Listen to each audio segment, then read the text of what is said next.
Questão 53. Questão 53. Diz o seguinte, galera. Dois automóveis, A e B, de mesma massa. Opa! Massa do A igual a massa do B, que eu vou chamar de M. Movem-se por ruas planas, horizontais e perpendiculares entre si, com velocidades escalares de 9 e 12. Então o A vem vindo aqui, ó, dá uma olhadinha na figura, com a velocidade de 9, e o B está subindo ali, ó, na figura, com a velocidade de 12 metros por segundo. E colidem. Opa! Questão de colisão, galera.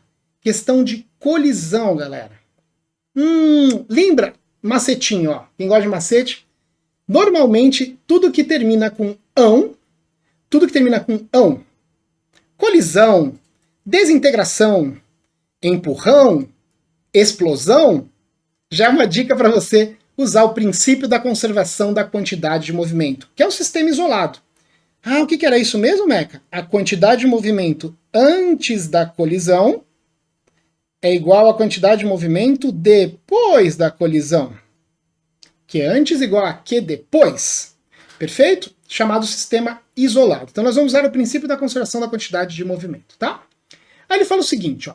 Como as carrocerias desses automóveis foram projetadas para se deformar e absorver energia em caso de acidente, esses carros permanecem juntos após a colisão, movendo-se na direção indicada pelo ângulo θ, conforme a figura.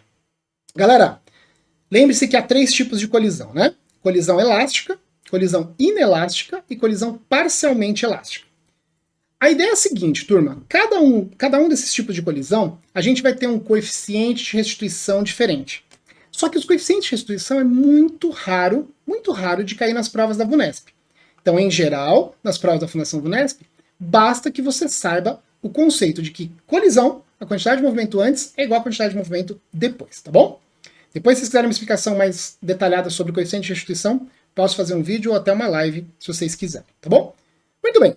Então, qual é a ideia? A ideia é que a quantidade de movimento se conserve. Então, na colisão inelástica, que é o caso dessa aqui, tá? Que os corpos permanecem grudados, chamada colisão inelástica, também há a conservação da quantidade de movimento. O que não conserva é energia, tá bom? A energia cinética não vai se conservar nesse sistema, mas a quantidade de movimento conserva-se sim.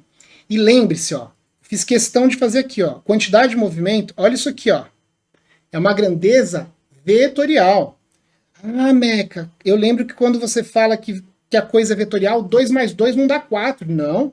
Quando a coisa é vetorial, galera, 2 mais 2 pode dar qualquer coisa entre 4, se os dois forem para o mesmo lado, ou 0, se forem em sentidos opostos.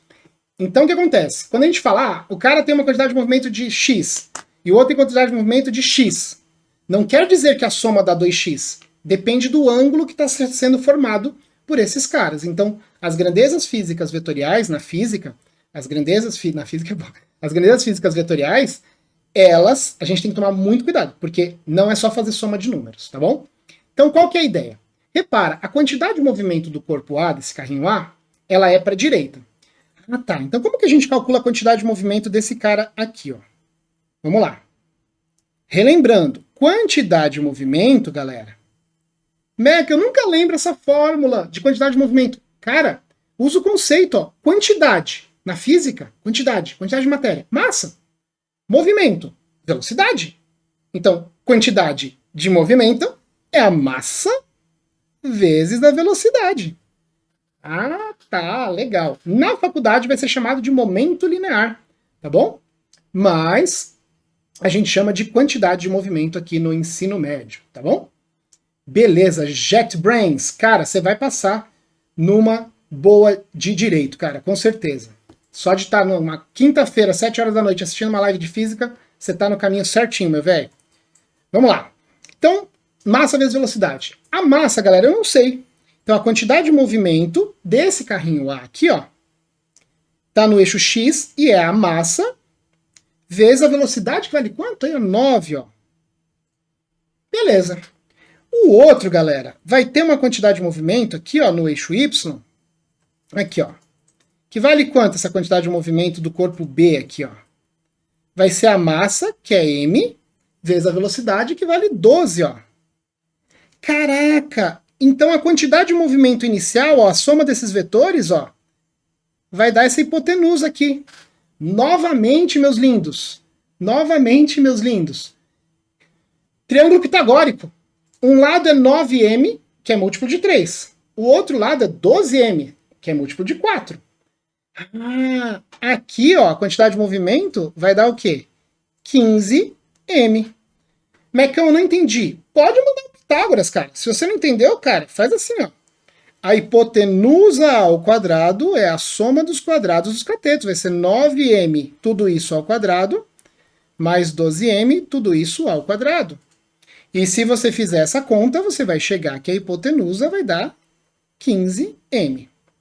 Ah, eu não acredito, Meca. Pode acreditar, ó. 9 ao quadrado dá 81, né?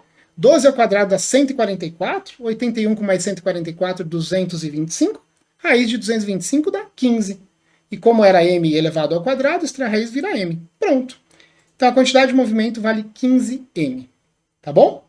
Essa é a quantidade de movimento antes da colisão. Mas o que acontece, galera? Como a quantidade de movimento antes é igual à quantidade de movimento depois, então eu posso afirmar que a quantidade de movimento depois desses corpos também vai valer 15m. A quantidade de movimento depois desses corpos também vai valer 15m. Foi claro? Só que como eles estão grudadinhos, a massa passa a ser 2m. Ah! Então, ó, como que antes, a quantidade de movimento antes é igual à quantidade de movimento depois, a quantidade de movimento antes tinha dado 15m. E a quantidade de movimento depois é o que, galera? É a massa do primeiro mais a massa do segundo vezes a velocidade deles. Ah, você está pensando como se fosse um corpo só, Meca? Exatamente. Estou pensando como se fosse um corpo só de massa 2m. Eles estão grudadinhos. Ah, e se eu fizesse mv mais mv? Perfeito. Você poderia fazer separadinho. mv para o A e mv para o B. Ah, show de bola. Acabou, né, galera? Vai ficar aqui, ó, 15m igual a 2m vezes v. Posso cancelar a massa aqui, ó, que aparece aqui. Portanto, a velocidade dos corpos após a colisão vai ser de 7,5 metros por segundo, galera. E isso está na alternativa C de casa. Tá bom? Então ele pede justamente a velocidade que os automóveis se movem imediatamente após a colisão. Tá bom? Caso típico de colisão bidimensional, beleza? Muitas vezes, galera, nas colisões bidimensionais, você vai ter que dividir em eixo Y e eixo X. Não é o caso desse. Quando os corpos permanecerem grudados, acha a quantidade de movimento inicial como eu fiz, tá certo? De um, do outro, e soma vetorialmente. E depois soma as duas massas e acha a velocidade do sistema após a colisão. Joinha? Então tá aí, galera. Mais uma questãozinha clássica de quantidade de movimento para vocês. Vamos lá.